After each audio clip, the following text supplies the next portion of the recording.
Thank you. Time for our final topic of the day. The Anthony Davis and LeBron experiment in LA has gotten off to a hot start. What's rare is that AD's usage rate so far has been higher than LeBron's. In the preseason, LeBron did say he wanted LA's offense to go through AD. So, Shannon, what does this tell you? It tells me he meant what he said. Yeah. It also tells me that LeBron can have an impact on the game without having a high usage rate. Normally, guys that impact the game needs to have the ball all the time. Okay. LeBron is still going to be LeBron, and we've seen this before. Kyrie's last year in Cleveland, Chris, Kyrie had a higher usage rate. His first year in Miami with D-Wade had a higher usage rate. LeBron's going to be LeBron James. He wants the offense to flow through AD, and he's doing that right now. Yeah, I'll tell you what. First of all, I feel dangerous in this chair. Is that what it is? It's nice, no. Waiting to say it. All this tells you is AD shooting more free throws than LeBron. Because usage rate just measures how you end the possession. So who ends up with the shot, the free throw, or a turnover even. So AD's averaging one more shot than LeBron. Obviously, LeBron's going to turn it over a little more, handling the ball more. But AD shooting 13.5 free throws, LeBron 6 per game. Right. So that's really the difference. Obviously, LeBron's handling the ball more. Right. But this is good. I mean, when you have two players of that caliber, you want balance. You don't want one. LeBron doesn't need to dominate the ball and the action with AD there and vice versa. Right. And it's probably going to go down a little more. LeBron's usage with Kuzma coming back, it might trickle down a little more. But at the end of the year, when you look up, you're like, man, he still averaged 24, 10, and 6. But that's what he's going to be. But AD needs to be the focal point because AD's right now, he's the advantage that they have. Because there's nobody, he's unguardable. Put it on the floor, shoot the three, great free throw percentage, and he can protect the rim. So I love what I'm seeing. But still very much LeBron's team. Yeah. Still, no doubt. He's not giving that up without a fight. No doubt. No, we ain't fighting. Partnership. You do your thing, AD. That is it for us. We'll be back Monday at 9:30 Eastern. Bringing all cylinders. And tonight, they will be getting Kyle Kuzma back from an ankle injury. Kuzma averaged more than 18 points last season and is expected to be an integral part of the Lakers championship push. Head coach Frank Vogel said he expects around 20 minutes from Kuzma against the Mavs tonight. Fox NBA analyst Chris Broussard joins us now. So, Chris, who wins this game tonight? I'm going with the Lakers. I think this is you're surprised, right? Not really, because you got 82-0 and you got 80.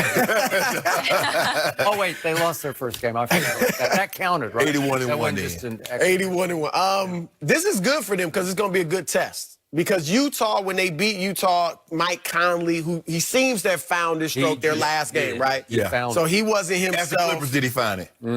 And Utah wasn't where they are now. Obviously, Charlotte and Memphis are two struggling teams. So this will be a good test to see where the Lakers are. And Dallas, I'm not trying to say they're awesome, but they do have those two guys, Luka Doncic, and who I think is going to be a future MVP candidate, and Kristaps Porzingis.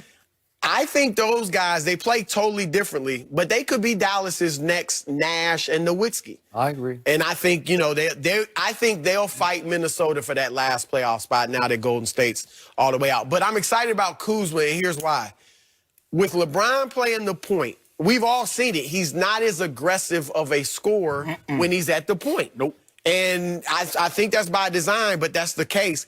And so when he's at point, you saw it against the Clippers. It was like, hold on, if LeBron's not going to be aggressive trying to score, they need somebody else other than AD. And Danny Green stepped up, but we know he can't do that every night. So Kuzma being that second aggressive scorer to AD when LeBron's handling the ball at the point and getting guys involved, I think that's going to be big for them. I know Kuzma's been working on, creating his own shot, pick and roll, things like that. So if he plays well, then I think that's even going to open things up for Avery Bradley and Danny Green, because they're going to get a lot more open threes with those three on the floor. So this is big because, look, watching the Clippers last night, the Lakers have a lot of work to do if they're going to beat the Clippers, because the Clippers are legitimate, and they don't even have Paul George. So this is the first step to working these. Were they legitimate when Phoenix thumped them? When Book? You can't say nothing about the Clippers. You know that. You know that. Those boys are bad. I'm asking for a friend. I'm just saying. Is Phoenix going to make the playoffs this year? No. But what? Were they they weren't going to go 82-0. You know that. Wait, I got a better question. What? Did the Clippers look legit when Anthony Davis got skunked in the fourth quarter of opening night against the Clippers? Yeah, we just feeling things out. We feeling things out. Okay. We feeling things out. We'll be okay. 0 on the fourth. 40-20. Look, I'm taking the purple and gold also. AD coming up. The purple. Surprise.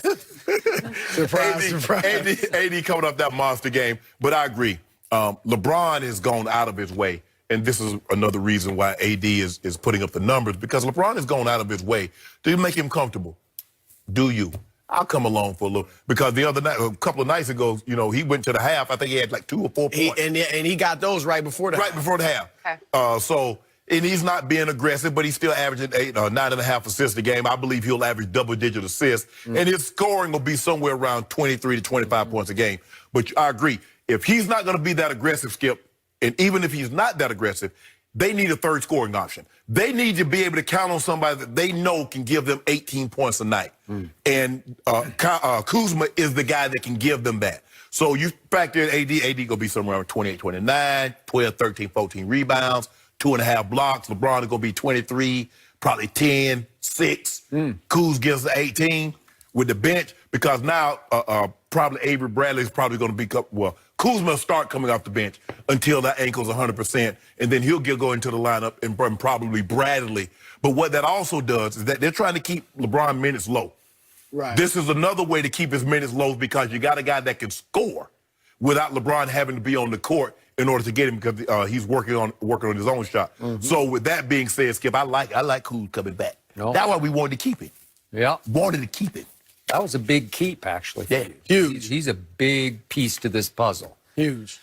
Yeah. Tonight at Dallas, I'm taking the 2 unicorns over the Lakers, because they got 2 of them now. And yet those 2 unicorns ought to be well rested, because at Denver the other night, Porzingis managed 10 points and Doncic managed 12 points. And they combined to go 2 for 14 from 3. And yet somehow Dallas won that game, because they had 9 players in double figures, which you don't see very often. No. All 5 bench players were in double figures. Nuggets been bull jobbing. Okay, that's probably part of this. And Mike Malone scalded them last night after the game, as he is wont to do. So maybe it was more about Denver than Dallas, but Dallas has to be feeling pretty good about itself that it won a game at the hardest place to win a game last year, right? They had the best home record in basketball. And yet here come the Lakers facing, to me, a chemistry issue starting tonight. Kuzma is a force. And if you throw him into the equation, it's going to take some time to blend him, because he doesn't blend very well. And that's no knock on him. That's actually a plus for him. He's not a blender. He is a shooter, man. I mean, he's got green light in his head. He's got the greenest light in basketball. And so he's going to get shots up. And yet you were talking about working on, freeing up himself, but he ought to be working on just catch and shoot. Because with LeBron, he's going to get a lot of catch and shoot 3-point opportunities that he should be able to cash. But I think it's going to take a little while, because they got a new thing going between LeBron and AD. And AD is leading this team so far in usage rate. Kyrie, that 1 year with LeBron, led LeBron in usage rate, but it's not very often. Wade, the first year. Was it the first year? Okay. So, but it's not often, because LeBron's going to have the basketball a lot. So here's what I think is looming on the horizon. Listen, LeBron is still obviously a very good basketball player with quite a resume. And I think he still sees himself as a Mount Rushmore player. He is. And I'm just not sure he's going to go along for the ride with this team. Like at some point, he's going to say, wait a second, I don't want to be the third wheel on this team. He's going to be the third wheel. Third wheel? Okay, well, I'm saying if Kuzma starts. No, he'll never. Okay, well, I'm saying if you start featuring Kyle Kuzma, who he can be the closer for this team. Trust me on that, because he's fearless. Skip. No, he does have the right mentality. Here's the thing, though. Tonight, Skip, I assume they're going to bring him off the bench. Yeah. Because he's only playing 20 minutes. And I think eventually he'll be the starter. But if that's the case, then does AD go to center? I would love to see AD play center, but he doesn't want to. No. But if you put Kuzma in that starting lineup, I would think that's how they go. I think he has to be the 5, and he doesn't have to think of himself as the center, but Right. When he gonna be played, he don't be Like Tim Duncan. He doesn't, because here's the thing, though. He is like Tim Duncan a lot. He doesn't want to play Stifle Tower, Gobert. He doesn't want to have to go against the other big. Which I get that. Unless, like I said, in that situation where they moved him to the 5 late in the started the 3rd late into the ball game, he'll play the 5 because normally teams are going to bring their bigs off the court. Now he has a decided advantage. But Skip, look, you talk about LeBron as a Mount Rushmore. No matter what happens, there's not a president that hasn't been born yet. No matter what he does, he can't erase the 4 original faces that's on Mount Rushmore. LeBron is a Mount Rushmore player. So it doesn't matter what anybody else does. Nothing. Kawhi, Kuzma, anybody else. LeBron is there. So his face is already chiseled? Yeah! Really? I didn't know. Where is this mountain exactly? You know. Is it in South Dakota? It's Jordan, LeBron, Magic. Really? Kareem. It's still LeBron's team.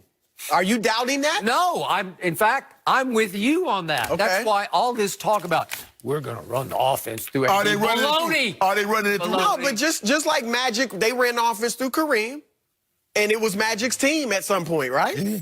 He would come down, just kick it into Kareem in the post for the sky hook. You know what? Everybody got involved in that. It was showtime. Yeah, well, and Kareem wasn't really involved in the showtime aspect. Well, that's the one difference. The difference is Magic would do his stuff on the break. Well, right. And LeBron's not doing it. LeBron wants to play slower. James Worthy would do his stuff on the Right, like right. crazy. But that was the thing, though, Skip. The thing was that, yes, they got the ball out showtime. Because you think about showtime, you think about up and down. But they had Kareem because when they didn't get it out on the break and they had to go to the half court, where you wanted that cap?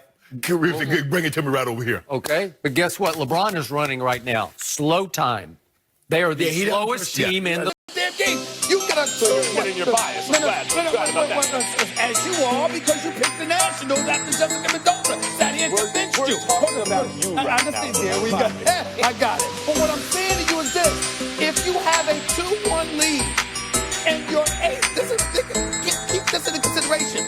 We're talking about starting pitchers who show up and pitch 6 to 7 innings. We just witnessed Greinke, who's the 3rd starter, go 6 1/3 full innings, okay, and hold them to 1 hit ball. Why is it wrong for me to then say, okay, Cole is better, and he only got 2.5 innings that he would have to pitch? Why couldn't he shut down and hold him to a 2-1 lead? You watched Madison Broussard years ago against Kansas City on 3 days rest, if I remember correctly. Pick the complete game. Don't tell me that it's far beyond the realm of comprehension. As much as I love Soto, and as much as I respect Hendricks and all of these boys, and Rendon, I can't forget him. Don't tell me that it is beyond the realm of comprehension on your own turf for a game 7 for the best pitcher who's probably going to win the Cy Young to hold you scoreless in 2/3 innings. Come on. I'm taking that bet.